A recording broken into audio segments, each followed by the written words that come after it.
life, the bright lights, the type the crowd likes. Where you at, ballers? Ladies love me and men, they wanna be me, they pay to come see me. Where you at, ballers? Welcome back to another episode of the NBA Shot Clock. I am J.A. Cavalier. I'll be joined by Junior Browne and the Shark. NBA free picks, no fluff. We'll tell you who we like. We'll tell you why we like them. The NBA Shot Clock starts now. Grizzlies at Raptors, NBA Shot Clock, January 22nd, 2024. Best bet of the day. Toronto -7, 1 unit.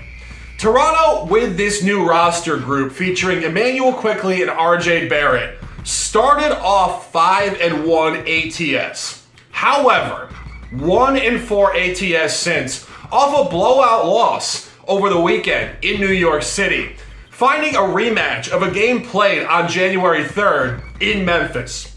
The line is telling us a great story. On that particular day, Toronto did beat Memphis 116-111. Memphis was favored -2. Now this moves all the way over to -7. And what are the books telling us with this line? Margin is coming.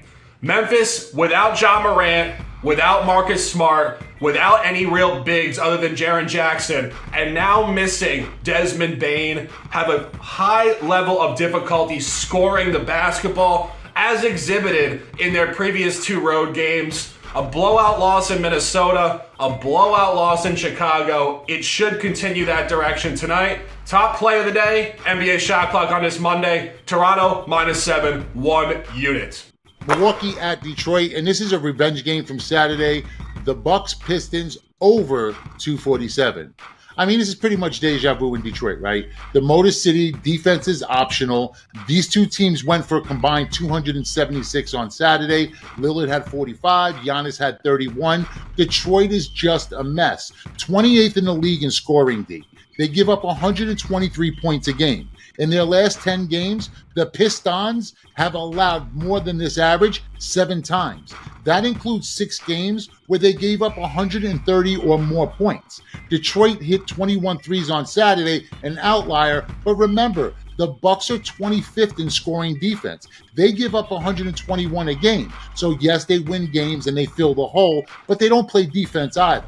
They're over in their last 3. They've allowed 137 points. Both teams are top 7 in pace. This is going to be a track meet. Give me the over in the Milwaukee Bucks Detroit Pistons. What's going on, beautiful people? Junior Browne back with NBA Shot Clock on this Monday, January 22nd, with more free picks. Today we're rocking with the Cleveland Cavaliers -1 at Orlando, an Orlando team that got a big win last night over Miami.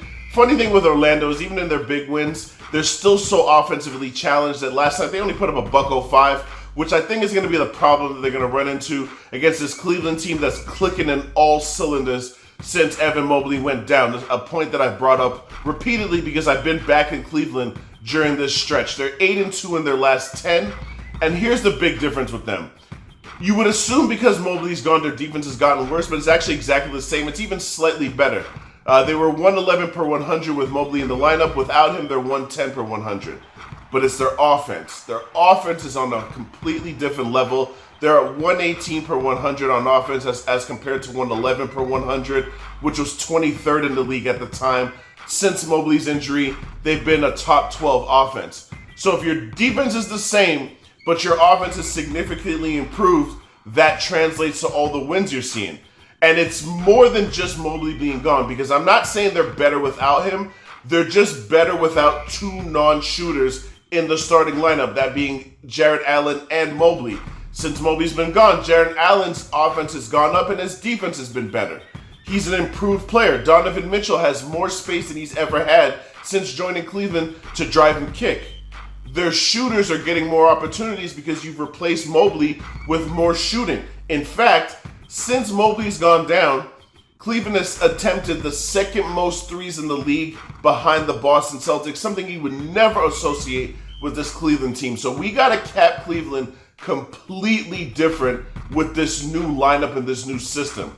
Give me the Cavaliers, a team that have been doing it consistently for over a month, against an Orlando team that struggles offensively even on their best night, and I assume that's going to be the case again tonight on the second night of a back-to-back.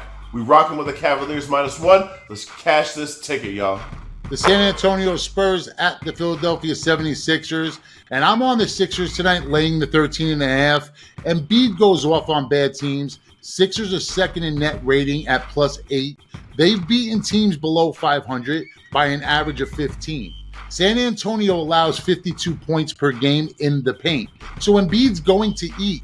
He's averaging over 35 a game the last 10 games. Philly has covered 16 of 22 at home this season. Sixers have won 8 of their last 9 in this series, 6 of 7 at home. Sixers are 5-0 straight up, 4-1 against the spread their last 5, 10-3 against the spread their last 13 at home. Spurs should keep the bus running tonight. Give me the Sixers, lay the 13.5. What's going on, beautiful people? Junior Browne back with NBA Shot Clock with my second pick on this Monday. January 22nd, we're rocking with the Boston Celtics. First half -1.5. It's a pretty interesting line. The first quarter spread is -1.5, but it's juiced where I've seen it at even money. I'm going to take Boston in the first half for a couple of different reasons. The main one being Boston has been the most dominant first half team in the NBA, and it's kind of not even close. As a matter of fact, on the road, they're the only team that has a double-digit net rating in the first half. So this is something that they've been doing all season, regardless of home and away. I think that home loss to Denver the other night really is going to give them a spark that they needed to get focused again. Not to say that they haven't been focused. I mean, they're 33-10, one of the elite teams in the league. And I'm just going to be honest. This is me getting the better team at a short line. It's always a play that I'm going to take. Dallas is a good team, but they're nowhere near Boston's level. And I get it, Boston played last night, but guess what? Dallas hasn't played since Wednesday.